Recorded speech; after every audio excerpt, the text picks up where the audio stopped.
pertama. Brosur halaman pertama di surat An-Nisa ayat 101. A'udzubillahi minasyaitonirrajim. Wa idza darabtum fil ardi falaysa 'alaikum junahun an taqsuru minas sholati in khiftum an yaftinakumul ladzina kafaru innal kafirina kanu lakum aduwwam mubina. Dan apabila kamu bepergian di muka bumi, maka tidaklah mengapa kamu mengqashar salat jika kamu takut diserang orang-orang kafir. Sesungguhnya orang-orang kafir itu adalah musuh yang nyata bagimu. Menurut surat An-Nisa ayat 101 bahwa mengqashar salat dikarenakan kalau takut diserang orang-orang kafir. Harusnya kalau kondisi sekarang situasi damai, mestinya tidak perlu melaksanakan seperti anjuran surat di atas, karena lebih utama dengan salat tamam. Bagaimana menurut Ustadz? Jangan menurut saya. Menurut agama kita tidak pernah punya ajaran apa-apa. Dibaca halaman 5 itu. Cuma macamnya urung genep kamu. Jadi MTA tidak mengajarkan agama apapun kecuali dari Quran dan Sunnah. Jangan menurut Ustadz, menurut Nabi bagaimana gitu loh. Halaman 5 itu dibaca. Halaman 5, hadis paling atas. An Ya'la bani Umayyah qol qultu li Umar bin al-Khattabi laisa 'alaikum junahun an taqsuru minas sholati in khiftun an yaftinakumul ladzina kafaru faqad aminan nas. Faqala ajibtu mimma ajibta minhu. Fas'altu Rasulullah sallallahu alaihi wasallam an dzalika faqala shadaqatun tasaddaqallahu biha alaikum faqbalu shadaqatahu. Riwayat Muslim. Dari Ya'la bin Umayyah ia berkata, aku pernah bertanya kepada Umar bin Khattab tentang firman Allah yang artinya, maka tidaklah mengapa kamu mengqashar salat jika kamu khawatir diserang orang-orang kafir. Quran surat An-Nisa ayat 101. Sedang manusia sungguh sudah dalam keadaan aman. Nah, itu tadi Mbak Teko ya. Persis dengan itu kan. Coba balen nonone.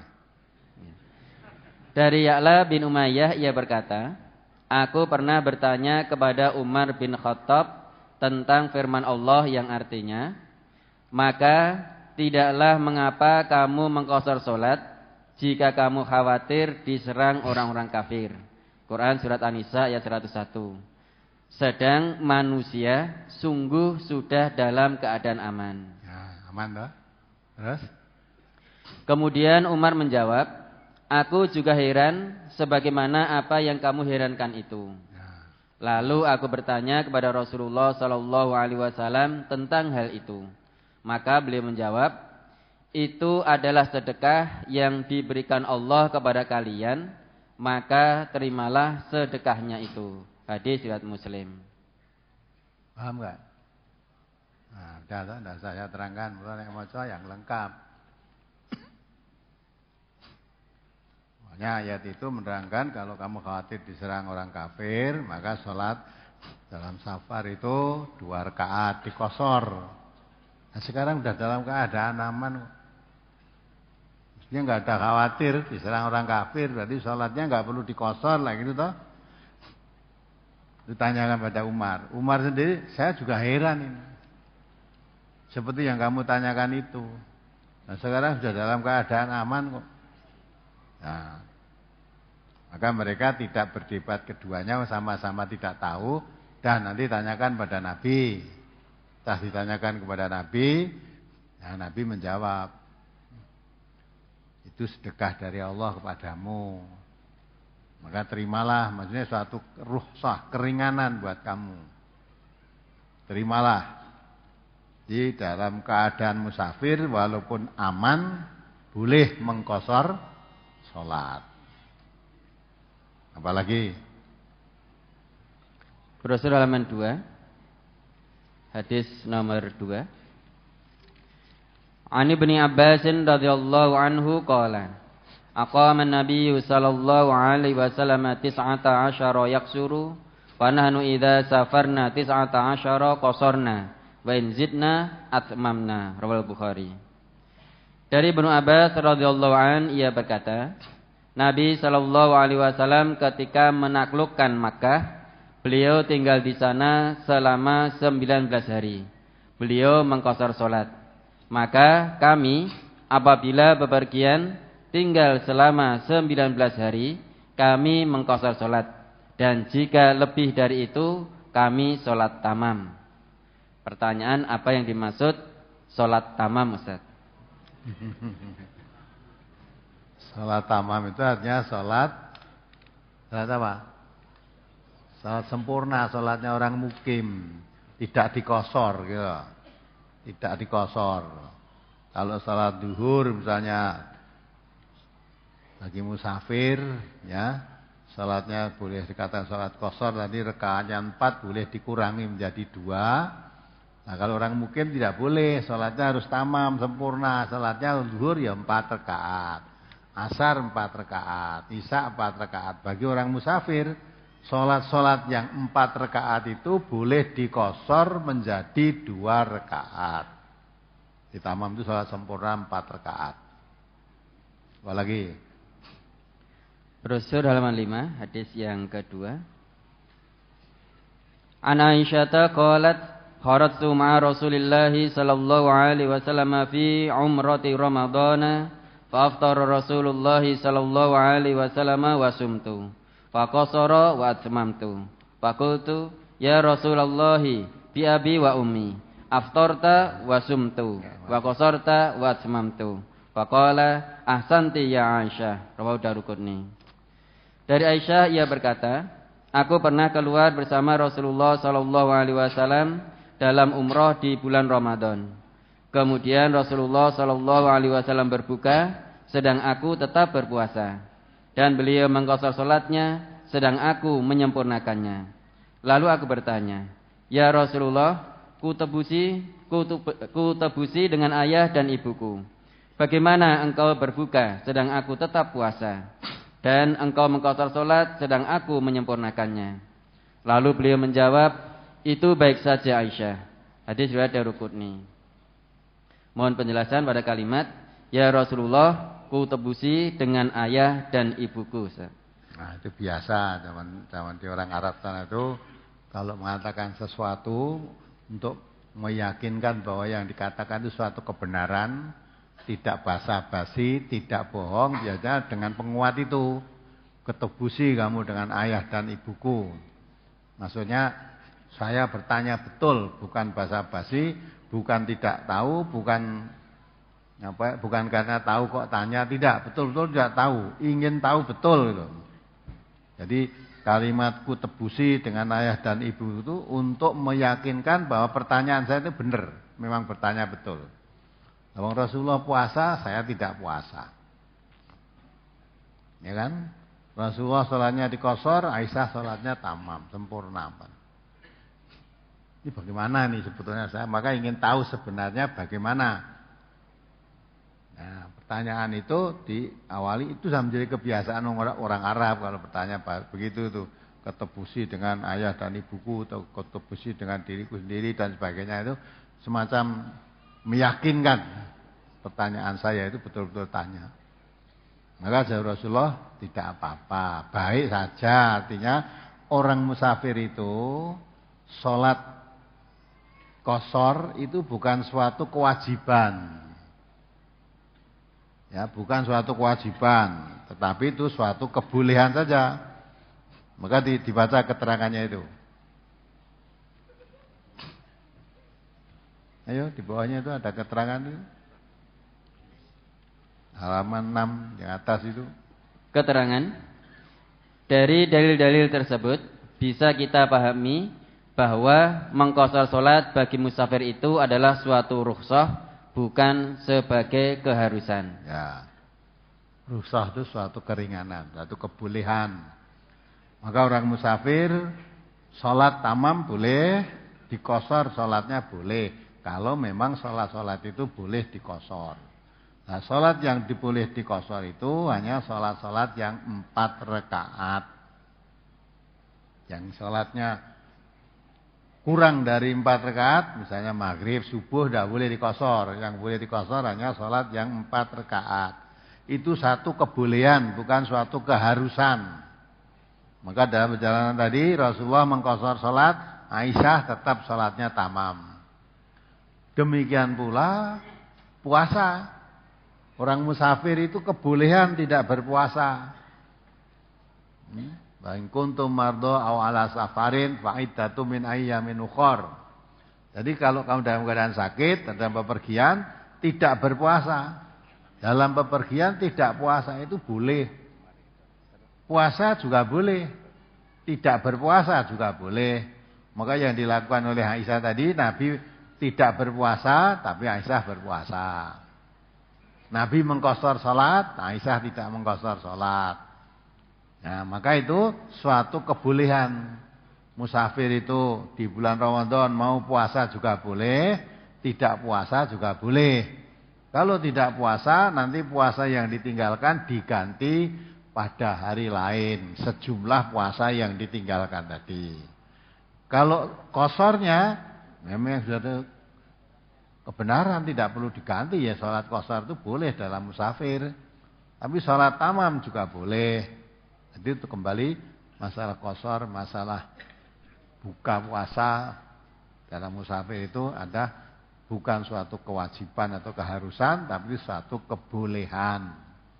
Apalagi? Brosur halaman 8. An Ikrimata wa an Quraibin anna ibn Abbasin qala ala uhadditsukum an salati Rasulillah sallallahu alaihi wasallam fi safarin qala qulna bala qala kana idza zaghatis syamsu fi manzilihi jama'a baina zuhri wal asri qabla an yarkaba wa idza lam yazigh lahu fi manzilihi sara hatta idza hanatil asru nazala fajama'a baina dhuhri wal asri wa idza hanatil maghribu fi manzilihi jama'a bainaha wa bainal isya'i wa idza lam tahin fi manzilihi raqiba hatta idza hanatil isya'u nazala fajama'a bainahuma. Rawahu Ahmad. Dari Ikrimah dan dari Quraib bahwasanya Ibnu Abbas berkata, maukah kuceritakan kepada kalian tentang salatnya Rasulullah sallallahu alaihi wasallam di dalam safar? Kami berkata, ya mau. Ibnu Abbas berkata, dahulu Nabi sallallahu alaihi wasallam apabila matahari telah tergelincir sedang beliau masih di tempat singgahnya, maka beliau menjamak antara salat zuhur dan asar sebelum berangkat. Dan apabila matahari belum tergelincir ketika beliau masih singgah di tempatnya, maka beliau terus berangkat. Dan setelah datang waktu sholat asar, lalu berhenti, kemudian menjamak antara sholat zuhur dan asar. Dan apabila telah tiba waktu maghrib, ketika beliau masih di tempat singgahnya, maka beliau menjamak antara sholat maghrib dan isya. Dan apabila belum masuk waktu maghrib, sedang beliau masih di tempat singgahnya, maka beliau terus berangkat, sehingga apabila datang waktu isya, maka beliau berhenti lalu menjamak sholat maghrib dan isya. Hadis riwayat Ahmad. Bolehkah, pertanyaan Ustaz, bolehkah kita menjamak ketika mau berangkat safar? Bolehkah menjamak maghrib isya ketika kita sampai di rumah setelah safar, Ustaz? Jadi Rasulullah tadi menerangkan, menjalankan sholat di dalam safar. Ya, ketika akan berangkat dari tempat singgahnya, sudah masuk waktu sholat duhur misalnya. Beliau langsung sholat duhur sekaligus sholat asar dijamak, namanya jamak apa? Takdim, didahulukan waktunya. Tapi kalau dalam tempat persinggahan beliau tadi dalam safar, belum waktunya masuk sholat, beliau sudah berangkat, Jadi yang masuk waktu sholat nanti misalnya adzan sholat dalam perjalanan, beliau undurkan sholat duhur tadi pada waktu asar. Nanti dikerjakan pada waktu asar. Sehingga sholatnya dijamak takhir. Jadi tadi dalam perjalanan, jadi misalnya saudara di sini mau ke Surabaya, rumahmu Sukca sana. Sekarang singgah di sini. Tentang pengajian dan nanti akan meneruskan perjalanan ke Surabaya. Selesai pengajian nanti jam 12 atau 12:04 sudah masuk waktu duhur. Kalau menurut dasar hadis ini tadi, saudara, sholat duhur sekaligus di sini dan sholat asar, terus baru meneruskan perjalanan ke Surabaya. Atau kalau nanti saudara di sini jam 10 sudah selesai, saudara akan meneruskan perjalanan ke Surabaya, berarti saudara belum masuk waktu duhur. Nah, terus berjalan. Dan nanti masuk duhur di dalam perjalanan. Saudara berhenti sholat duhur jamaah asar boleh, atau supaya tidak berhenti-berhenti langsung. Nanti sholatnya duhur ditarik ke belakang, jadikan satu dengan waktu asar, dijamak sholat duhur dan asar dikerjakan pada waktu asar. Namanya jamak takhir. Jadi kalau mau meneruskan perjalanan sudah masuk waktu sholat, nah itu kerjakan sholat yang boleh dijamak tadi diajukan waktunya. Misalnya asar, waktu ini sudah waktu duhur, dah asar saya kerjakan, waktu asar saya kerjakan di waktu duhur ini sekaligus. Kalau perjalanannya misalnya waktu maghrib, akan berangkat sudah masuk maghrib, isya dikerjakan sekali, maghrib terus isya dijamak, baru perjalanan. Tapi kalau akan meneruskan perjalanan tadi belum masuk waktunya sholat, terus berangkat. Nah nanti waktu masuk waktu sholat, diundurkan, dijamak pada waktu akhir. Sudah masuk duhur, tidak sholat duhur, nanti dalam perjalanan langsung teruskan sampai sholat asar. Lah sholat asar nanti dijamak waktunya dengan duhur. Begitu pula kalau sholat isya. Mau berangkat belum waktu maghrib, dah berangkat saja. Nanti waktu maghrib berdengar dalam perjalanan teruskan. Jadi boleh waktu maghrib kamu tarik ke belakang, jadikan satu waktunya dengan waktu isya. Namanya dijamak takhir. Itu yang diceritakan, yang dilakukan oleh Nabi itu begitu dalam perjalanan maksudnya. Apalagi? Lebih afdal mana ketika safar dengan membawa kendaraan sendiri, sholat kita jamak dan qashar, atau tidak usah dijamak dan diqashar, atau dijamak saja tetapi tidak usah diqashar, Ustaz? Afdal kabeh. Jadi kalau sudah dituntunkan oleh agama, dibenarkan itu jangan baik mana. Semuanya baik. Nah, maka pernah terjadi dalam perjalanan ada orang pingsan bulan Ramadan itu. Terus dirubung-rubung orang. Nabi tahu itu dekat. Kenapa ini? Ada orang mengatakan, ini pingsan ya Rasulullah, dia berpuasa ini. Apa kata Nabi? Ya, orang yang berpuasa dalam keadaan musafir itu tidak lebih baik daripada yang tidak berpuasa. Jadi jangan kamu menganggap musafir, saya puasa saja lebih baik daripada tidak puasa. Tidak, Nabi mengatakan orang musafir itu boleh berpuasa, boleh tidak berpuasa. Ini di bulan Ramadan ya toh. Lah orang yang berpuasa dan tidak puasa di bulan Ramadan dalam keadaan musafir baik mana? Nabi mengatakan tidak lebih baik orang berpuasa di bulan Ramadan dalam keadaan musafir daripada orang yang tidak berpuasa. Jadi segala yang dibenarkan oleh agama itu semuanya baik. Bah musafir untuk raposo penak ya. Agama Islam memang penak, ndak pernah rekoso. Nek aja penak raposone tok, nanti faidatum min ayyamin. Orang yang tidak puasa di bulan Ramadan meninggalkan puasa karena musafir bukan lepas bebas, nanti wajib mengganti pada hari lain. Nah kalau kamu berpuasa tidak usah ada ganti mengganti, wong tidak ada yang ditinggalkan. Tapi yang puasa dan tidak puasa baik mana? Sama-sama baiknya. Sebab Rasulullah tidak pernah mengajarkan yang tidak baik. Kalau itu dibenarkan oleh agama, itu mesti baik. Maka orang musafir dikosor sholatnya dan tidak dikosor. Baik mana? Nabi selama 19 hari tadi, kamu tahu kan? Nabi tinggal ketika Fathu Mekah, beliau waktu itu penduduk Madinah, orang Madinah, waktu Fathu Mekah, beliau tinggal di Mekah selama 19 hari. Selama 19 hari beliau selalu mengqashar dan menjamak sholatnya. Ya, mengqashar dan menjamak sholatnya. Sahabat lain ada yang Umar ya, tidak hanya 19 hari, tapi 6 bulan. Selama dalam musafir dia menjamak dan mengqashar sholatnya.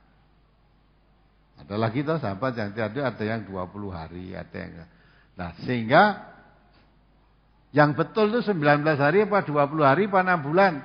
Tergantung berapa lama dia pergi. Selama dia belum kembali ke rumahnya berarti dia termasuk musafir. Selama dalam musafir boleh mengqashar dan menjamak sholat. Dan Nabi selama 19 hari tadi mengqashar menjamak sholat terus di Mekah. Nah gitu kan. Memang agama itu mudah. Ad-dinu yusrun wala tu'asiru. Agama Islam itu mudah, jangan dipersulit. Ya, kalau orang mengatakan agama Islam sulit karena dipersulit sendiri. Menurut fikih, saya tidak menyalahkan fikih ya. Menurut fikih katanya orang musafir itu paling tidak menempuh perjalanan berapa? 80 km dan jalan kaki. Ada sekarang orang musafir? Tidak ada. Kalau begitu sekarang sudah tidak ada orang musafir. Tidak mungkin orang 80 km jalan kaki itu tidak mungkin sekarang. Wong 5 km aja naik becak paling tidak. Orang jalan-jalan 80 km jalan itu tidak mungkin.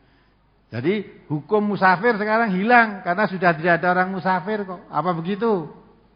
Nah, maka kembali pada agama tadi. Yang nama musafir itu selama dia bepergian.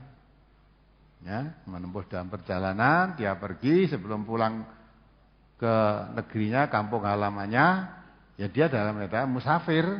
Selama dalam musafir boleh mengqashar, boleh menjamak sholatnya. Kalau bulan Ramadan boleh dia tidak berpuasa. Orang musafir boleh tidak puasa. Kuwi ngenteng-ngenteng agama. Agama ora dienteng-enteng wis enteng gitu loh. Aja seneng berat-beratke. Seolah kalau diberat-beratkan, nah, ganjarannya lebih gede tidak. Masalah ganjaran itu sudah ditentukan oleh Allah, jangan menurut angan-anganmu sendiri. Ini aku melaku 80 kilometer ini mungkin ganjarannya lebih gede. Kali sapa itu? Ya, ganjarannya lebih gede. Saya rekoso, saya lebih gede tidak. Semua amalan yang membawa datang ganjaran itu sudah ditentukan oleh Allah. Jangan menurut angan-anganmu sendiri. Perberat-berat sendiri, terus jangan-angan sendiri, ganjarannya sekian, ganjarannya itu bohong. Coba dibaca surat An-Nisa 123. Semua itu ada dasarnya, bukan awur-awuran. Ya. Lah perkara kamu mengatakan musafir harus 80 km jalan kaki, selama tidak begitu kamu tidak musafir, silahkan saja. Tapi jangan menyalahkan orang yang melaksanakan sholat safar karena musafir, walaupun dia tidak jalan kaki, walaupun tidak menempuh perjalanan 80 kilo, 80 kilometer. Nabi itu dari Mekah ke Dzulkarnain jaraknya berapa? Kira-kira 12 km. Beliau sudah menjamak mengqashar sholat kok. Jadi baca surat An-Nisa surat keempat ayat 123. Laisa bi amaniyikum wala amani ahlil kitab may ya'mal su'an yujza bihi wa la yajid lahu min dunillahi waliyyan wala nasira. Pahala dari Allah itu bukanlah menurut angan-anganmu yang kosong, dan tidak pula menurut angan-angan ahli kitab. Barang siapa yang mengerjakan kejahatan, niscaya akan diberi pembalasan dengan kejahatan itu, dan ia tidak mendapat pelindung dan tidak pula penolong baginya selain dari Allah. Ya, jadi pahala dari Allah itu jangan menurut angan-anganmu yang kosong dan menurut angan-angan ahli kitab. Membuat tata cara sendiri, ibadah sendiri, terus ganjarannya diangan-angan sendiri. Ganjarannya sekian, diangan-angan sendiri. Ya, semua amal ibadah yang sudah mendatangkan ganjaran itu mesti dituntunkan oleh Rasulullah. Tidak ada ibadah yang baik yang dilakukan oleh Rasulullah kok yang jelek dilakukan oleh Rasulullah itu tidak ada. Semua yang dilakukan oleh Rasulullah itu mesti yang baik. Maka jangan ditambah. Jangan ditambah, itu yang paling baik. Karena Allah mengangkat Rasulullah itu sebagai uswah hasanah. Laqad kana lakum fi Rasulillah uswatun hasanah liman kana yarjullah wal yaumil akhir wa dzakarallaha katsira. Sungguh pada pribadi Rasulullah itu sebagai suri teladan yang baik. Untuk siapa? Liman kana yarjullah. Orang yang dalam beribadah, beraktivitas itu mengharapkan imbalan dari Allah. Wal yaumil akhir, dan mempercayai adanya hari pembalasan, hari akhir. Wa dzakarallaha katsira, dan orang banyak mengingat Allah. Yang paling baik itu Rasulullah. Jangan meninggalkan apa yang contohkan dari Rasulullah, malah membuat sendiri, diangan-angan sendiri, pahalanya dihitung sendiri. Nah, itu angan-angan kosong.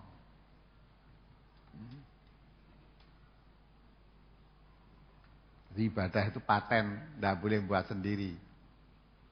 Maka ada kaidah, ya, al aslu fil ibadati al ittiba. Asalnya ibadah itu hanya itba, mengikut siapa? Mengikut Rasulullah. Maka jangan membuat cara ibadah sendiri. Kalau kamu membuat cara ibadah sendiri yang tidak contohkan Rasulullah, berarti menuduh atau menganggap Rasulullah kurang sempurna ajarannya. Apalagi saudara mau menganggap ini baik. Baik halnya besar ya. Apike koyo ngene ganjarane gede kok ora dituntun, ora dilakoni Rasulullah. Jadi seolah-olah Rasulullah kalah pinter dengan kamu kan? Apike koyo ngene kok ora dilakoni Rasulullah, apa lali apa pancen ra mudeng. Nah. Maka ibadah itu ikut. Kalau ikut Rasulullah pasti benar. Tapi kalau kamu mengadakan sendiri, meninggalkan yang dicontohkan Rasulullah, pasti sesat. Nah kok ngerti? Lah Rasulullah mengatakan kok. Ya. Inna ahdatsal hadithi kitabullah wa khairul hadyi hadyu Muhammadin. Syarul umur muhdatsatuha, itu kata Rasulullah. Ya. Sejelek-jelek urusan ibadah itu yang baru, yang diada-adakan zaman Rasulullah tidak ada, terus kamu mengadakan. Itu syarul umur. Wa kullu muhdatsatin dolalah loh, yang mengatakan pasti sesat tadi Rasulullah. Setiap ibadah yang baru itu sesat. Wa kullu dolalatin bid'ah. Bid'ah meneh. Nah itu anggere hadis iki diwaca ya muni ngono ora iso diwai kok itu. Ndak boleh diwai. Wa kullu bid'atin dolalah wa kullu dzalatin fin nar. Ya. Semua ibadah yang baru itu bid'ah. Yang bid'ah itu sesat itu finnar. Maka jangan kamu membuat ibadah sendiri, diangen-angen ganjarannya sendiri. Nabi sudah menentukan setiap membuat ibadah sendiri finnar, tempatnya di neraka. Jangan menghayal ganjarannya besar. Maka Allah tadi mengatakan ganjaran dari Allah itu jangan menurut angan-anganmu yang kosong. Yang kosong itu maksudnya tanpa dasar. Bukan keterangan dari Allah, bukan keterangan dari Nabi, bahwa angan-angan sendiri. Itu angan-angan kosong.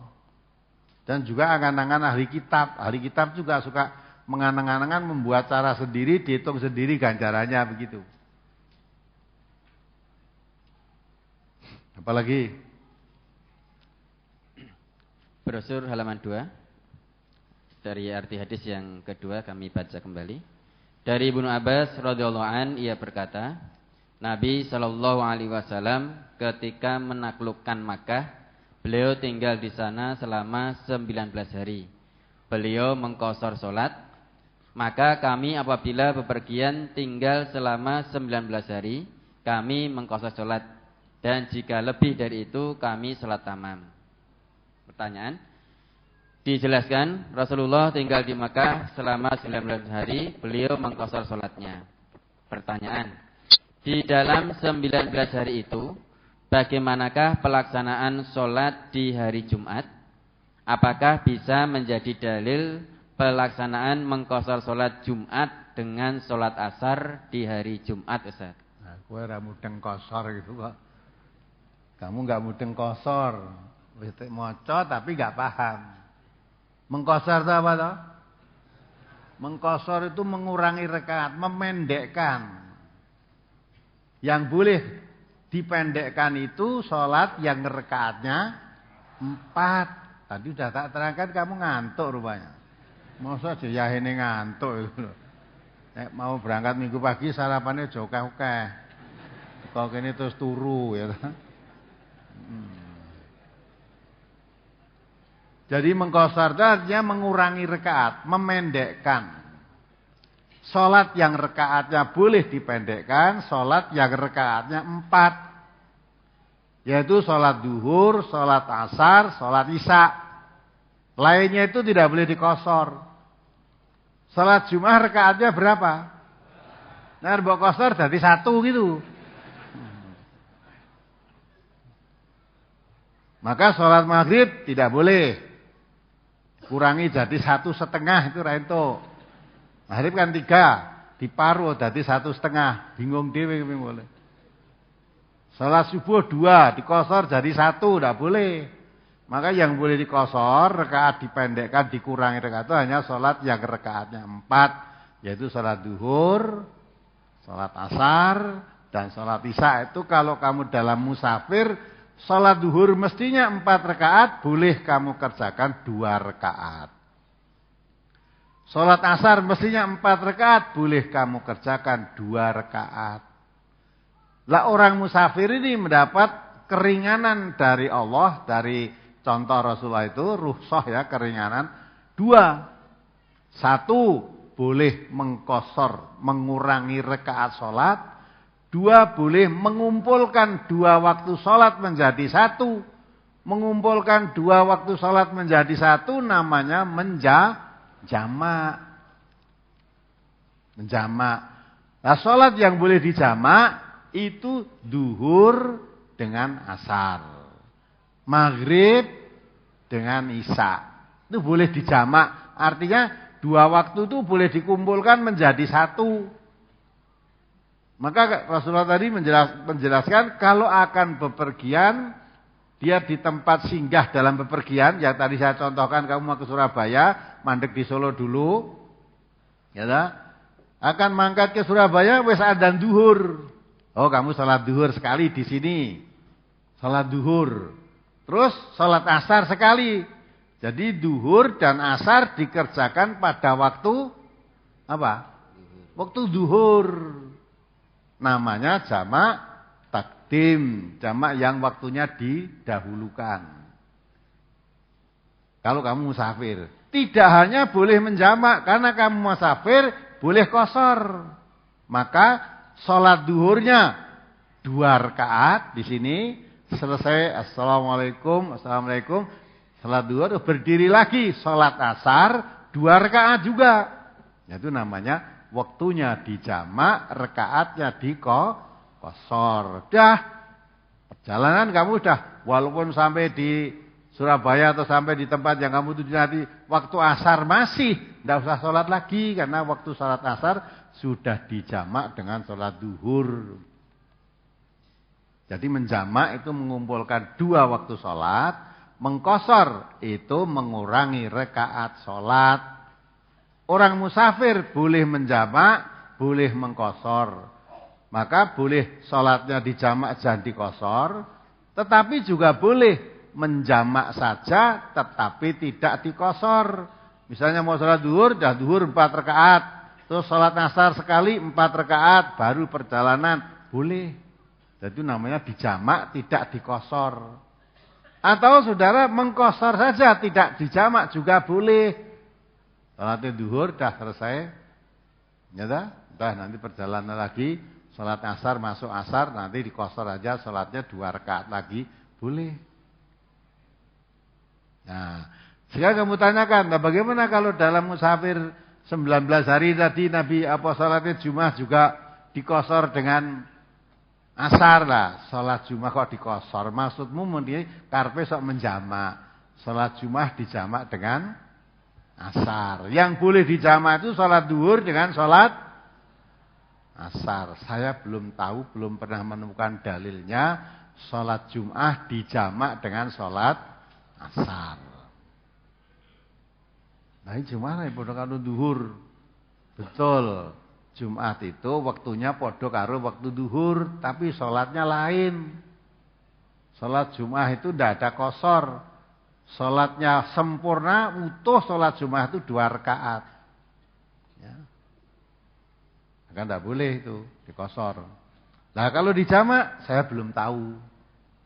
Asar dengan Jumat dijamak itu saya belum tahu dalilnya.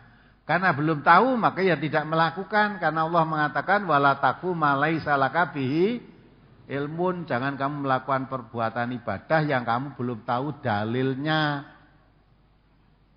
Ya, belum tahu. Wah mestine ya kena. Aja mestine. Tenane entuk apa ora?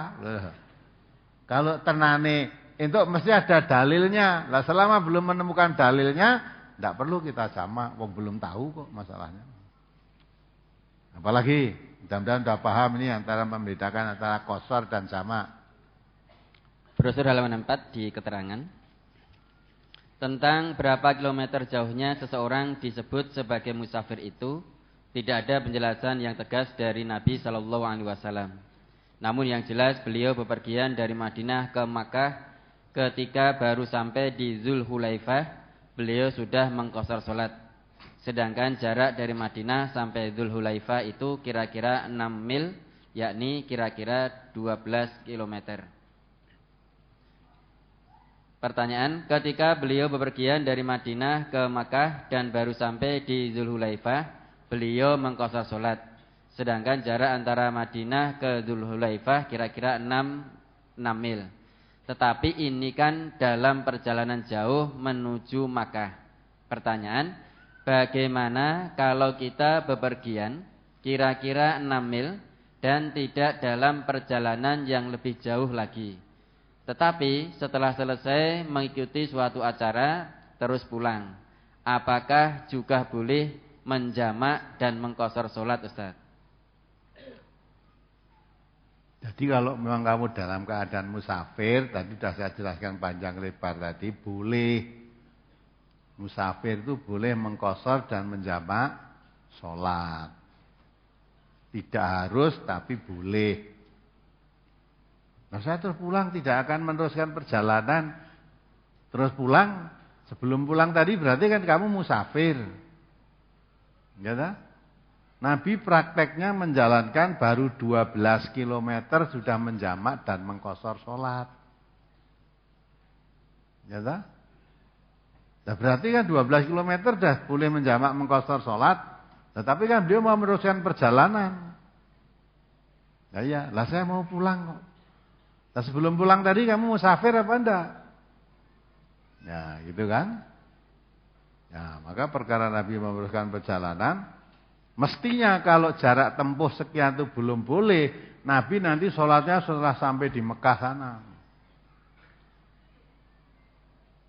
Ternyata baru 12 km sudah masuk waktu duhur atau waktu sholat itu ya beliau sholat. Ternyata sholatnya dijamak dan dikosor. Gitu kan?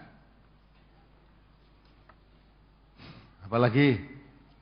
Saya dalam musafir mendapati sholat duhur berjamaah mukim 4 rakaat. Setelah sholat duhur berjamaah 4 rakaat, saya sholat asar qasar 2 rakaat. Apakah yang demikian sudah benar, Ustaz? Benar. Jadi kamu mendapatkan imamnya imam mukim, ya sholatnya makmum itu mengikuti imam. Karena imamnya tidak mengkosor sholat, ya makmumnya ya tidak mengkosor.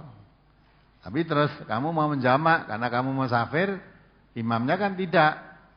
Kamu mau menjamak sholat, nah asarnya dikosor, dijamak dan dikosor. Maka orang musafir itu boleh menjamak dan mengkosor, boleh menjamak saja tetapi tidak dikosor.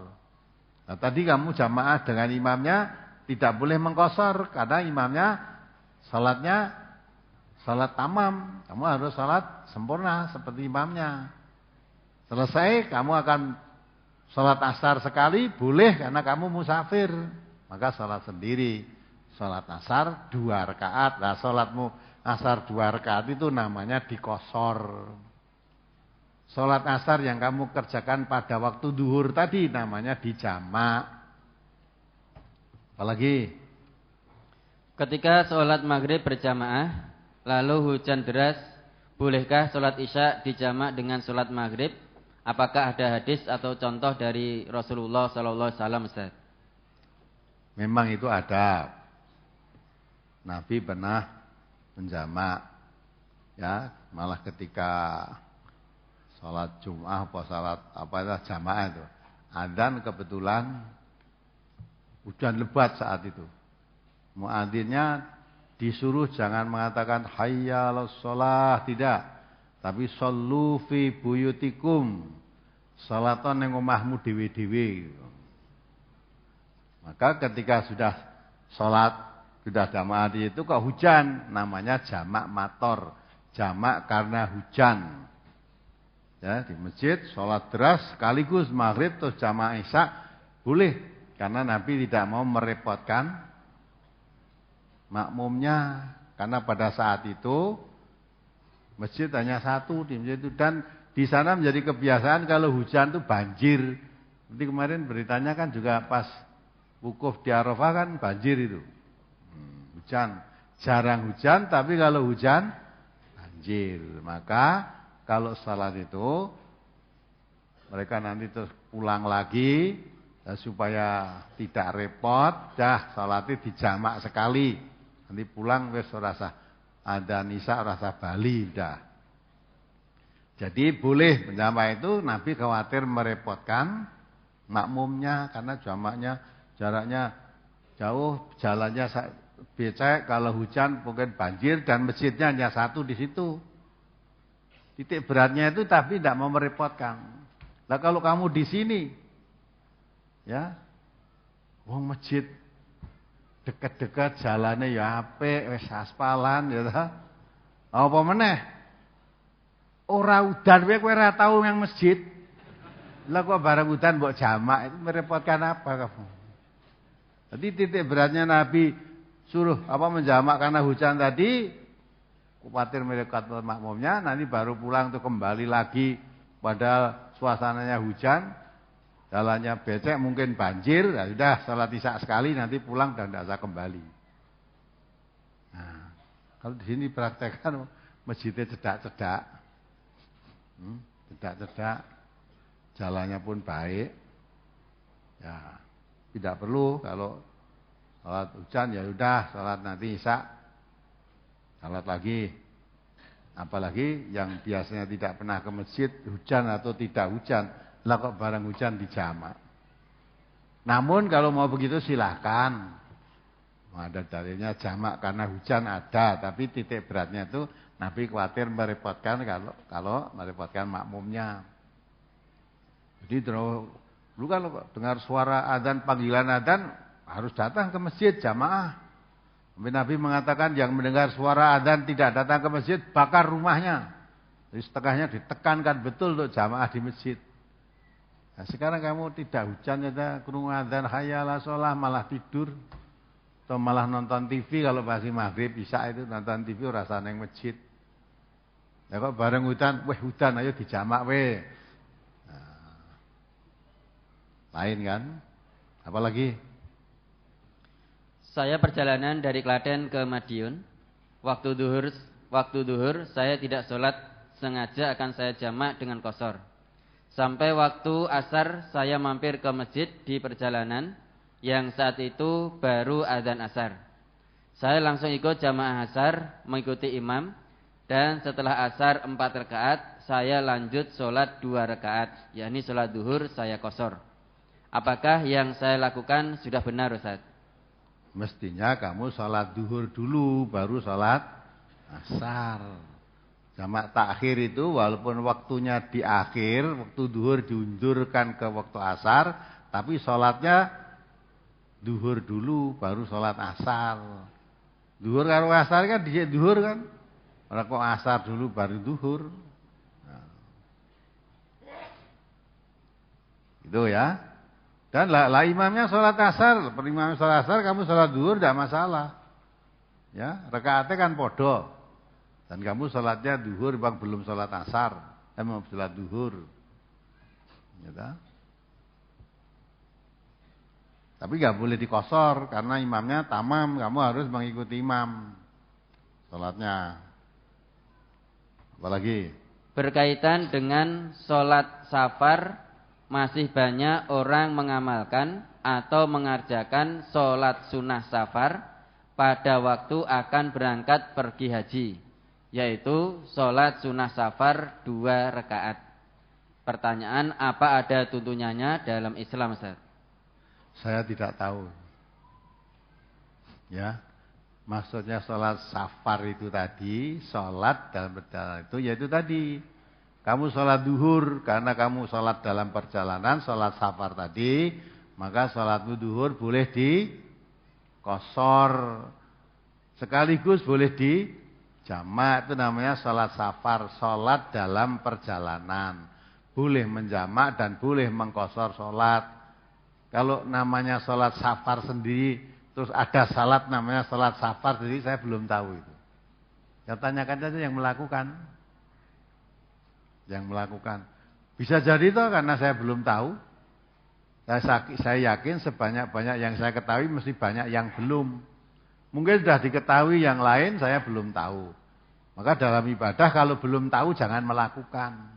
Kalau ingin melakukan tanya dulu dalilnya. Jangan sampai kita melakukan ibadah dengan taklid tidak tahu dalilnya. Sering ya di Masjid Agung Surakarta itu juga ada. Setelah imamnya mulai tentang itu ada namanya sholat qobla Jum'ah. Nah Jum'ah itu wabuh adek. Tadi sudah datang sholat tahiyatul masjid sudah.